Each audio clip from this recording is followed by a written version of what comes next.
Good morning everyone, সবাই কেমন আছেন? আশা করছি সবাই খুব ভালো আছেন, আর আমিও ভীষণ ভালো আছি।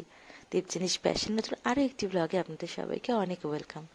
আসলে হয়েছে কি, প্রতিদিনই ভাবি ডেলি ব্লগ আপলোড করব, কিন্তু সময় আর সুযোগ কোনোটাই আমাকে সাথ দিচ্ছে না, তাই আর হয়ে উঠছে না।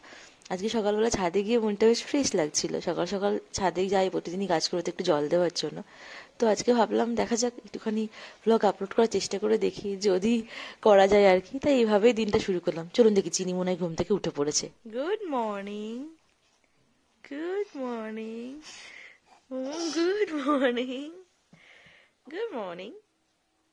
একটু বলে দাও, হাই করে দাও, হাই। একটু হাই করে দাও, একটু ফ্লাইং কিস দিয়ে দাও সবাইকে। একটু ফ্লাইং কিস দিয়ে দাও, করে দাও। একটু ফ্লাইং কিস দিয়ে দাও, একটু ফ্লাইং কিস দিয়ে দাও। দেবে না তো? এখন 9:30 মতন বাজছে, কিন্তু বাইরে অসম্ভব ঠান্ডা লাগছে, জানি না। আমি না একটু ভীষণ রকম মানে শীত কাতুরে, মেয়েটাও তাই হবে মনে হচ্ছে। তো ওকে উঠিয়ে রেডি করে দিলাম, ঘরেই বসিয়েছি, কারণ ঘর থেকে বার করতে আমার ভীষণ ভয় লাগছে। আমাদের বাড়ির চারপাশটাতে না অনেকগুলো পুকুর আছে, আর পুকুরের কারণে ঠান্ডাটা অনেকটা বেশি। ওকে সকালবেলার খাবারটা করবো, করে খাইয়ে দেবো, তারপর আবার ওকে রেডি করে আমাকে চাঁদুয়াতেও রাখতে হবে, কারণ আজকে আমাকে আবার সেকেন্ড হাফে একটু অফিস যেতে হবে, যার কারণে আমার একটু তাড়াহুড়োও আজকে রয়েছে। আর এই সকালবেলায় আমাকে একটু সুজি খাওয়াই। সুজিটা সত্যি কথা বলতে কি, খেজুরের গুড় বা আখের গুড়, যে গুড়টাই বাড়িতে থাকে সেটা দিয়েই সুজিটা খাওয়ানোর চিন্তা করি। এখন খেজুরের গুড় রয়েছে, তাই খেজুরের গুড় দিয়ে সুজিটা দিচ্ছি। সুজিটা সকালবেলাও খেতে পছন্দও করে, কিন্তু প্রতিদিন খেতে চায় না। আজকে মনে হচ্ছে খেয়ে নেবে, কারণ আজকে অলরেডি 10টা বাজছে, খিদে পেয়ে গেছে, লেট করে ঘুম থেকে উঠেছে। আর অন্যদিন খাওয়াতে গেলে এত ঝামেলা করে। প্রথম কদিন না একটুখানি থকথকে মতন করে বানাচ্ছিলাম আর হাতে করে খাইয়ে দিচ্ছিলাম, খেয়ে নিচ্ছিল। তারপর দেখলাম হাতে করে আর খেতে চাইছে না, তাই জোর করে এইভাবে শুয়ে চামচ করে লিকুইড করে খাওয়াতে হচ্ছে। খাওয়ানো নিয়ে যে এক প্রকার যুদ্ধ চলে আমাদের বাড়িতে, কি বলবো। মানে আমার ওর খাওয়ানোর টাইমটা আসলে আমার মাথা খারাপ হয়ে যায়, যে এবার এক্ষুনি বলবে খাবো না। যে এখন আবার না বলতে শিখেছে, যে একটুখানি পেটে খাবারটা চলে যাবে এরকম ঘাড় নাড়িয়ে ঘাড় নাড়িয়ে না বলবে। এত পাকা হয়েছে না, কি বলবো। আগে জানেন তো, ছোট্টবেলা থেকে ওর অভ্যাস যে সকালবেলা ব্রেকফাস্টের পর 15 মিনিট হোক, আধ ঘন্টা হোক, একটা ছোট ন্যাপ নেবে। কি যে ওর এখন হয়েছে, এক মোটা সকালবেলার দিকটা ঘুমায় না। সকালবেলার দিকে আমার একটা কোনো কাজ আমি করে উঠতে পারি না, মানে নিজের কোনো কাজও করে উঠতে পারি না। একদম ছোট্টবেলা থেকে ওর কিন্তু অভ্যাস সকালবেলা ব্রেকফাস্টের পর আধ ঘন্টা হোক বা 15 মিনিটটা ঘুমানো। এখন কিছুতেই ঘুম পাড়ানো যায় না, অনেক কষ্টে ঘুম পাড়িয়েছিলাম জানেন। তারপরে এই যে আমরা বেরিয়ে গেছি, ওকে ঘুম পাড়িয়ে রেখে অনেকগুলো কাজ করেছি, তাই মাঝখানে আর কিছু ক্যাপচার করা হয়ে ওঠেনি। ডেলি ব্লগারদের মতন এখনো আমার অভ্যাস হয়ে ওঠেনি, ওই জন্য আমি সমস্ত কিছু ক্যাপচারও করে উঠতে পারছি না। তো ওকে ঘুম পাড়িয়ে রেখে কাজগুলো করলাম, ওকে গোছালাম, ওকে আবার ঘুম থেকে তুলে স্নান করালাম, ওকে খাওয়ালাম, খাইয়ে ওর লাঞ্চটাকে প্যাক করে ওকে চাঁদুয়ায় রাখলাম। দেন আমি এখন অফিসের উদ্দেশ্যে বেরিয়েছি। শুভ আমাকে স্টেশনে ছেড়ে দেবে, শুভর অন্য কাজ রয়েছে, নাহলে ওই অফিস যেত, আর আমি অফিস যাব। এখন যাচ্ছি আর ভাবছি যে গরমকালে যখন এই সময়টা অফিস যায়, কি বিরক্তি লাগে, কি যে মানে অতিষ্ঠ লাগে, কি বলবো, এত রোদ্দুরের জন্য।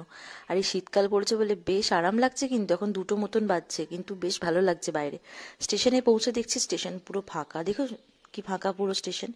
আসলে দুপুরের টাইম তো, ওই জন্য হয়তো এতটা ফাঁকা। আর আমার ট্রেন আসছে হচ্ছে কল্যাণী সীমান্ত। আগের ট্রেনটা আমি ছেড়ে দিয়েছি, কারণ প্রচন্ড ভিড় ছিল, ট্রেন নাকি অলরেডি লেট, তো এটা আশা করছি একটু ফাঁকা হবে। সেই আশা রেখে ওই ট্রেনটা ছেড়ে দিয়ে এই ট্রেনটার জন্য ওয়েট করছিলাম। চলুন ট্রেনে যাবি। ট্রেনে তো চেপেছিলাম, তখন আপনাকে বললাম ট্রেন ফাঁকা থাকবে। প্রচন্ড ভিড় ছিল, কারণ সব ট্রেনই লেট ছিল, সেই কারণে ট্রেনে প্রচন্ড ভিড় ছিল। বসার জায়গায় তো পাইনি, দাঁড়িয়েছিলাম, বাট ভিড় ছিল।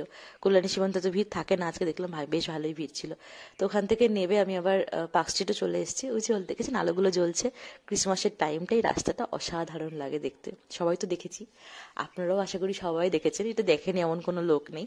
তো আমি কালকে ভাবছিলাম, মানে কালকে আমি অফিস আসবে যখন শুনলাম, তখনই ভাবছিলাম যে নেক্সট দিনকে অফিস যাব, সেদিনকে একটু বিকেল করে যাব। এই ক্রিসমাসের টাইমটাই রাস্তাটাতে অসাধারণ লাগে দেখতে। তো পৌঁছে গেছি আমার অফিস। আর এই যে এটা হলো আমাদের office, forever living products Kolkata, এটা কলকাতা অফিস। আর এখানে আসতে আমার ভীষণ ভালো লাগে। এখানে অনেক মানে অনেক রকম গত 5 বছর ধরে অনেক ভালো লাগার মুহূর্ত এখানে আছে, তাই জন্য এখানে আসতে আমার কোনোদিনও বিরক্ত লাগে না, সবসময়ের জন্য আমার ভালো লাগে আসতে। না, কাজগুলো মিটিয়ে চলুন বেরোনো যাক, দেরি করে লাভ নেই, ফাঁকা আছে, তাড়াতাড়ি কাজগুলো আজকে হয়ে যাবে বলে মনে হচ্ছে।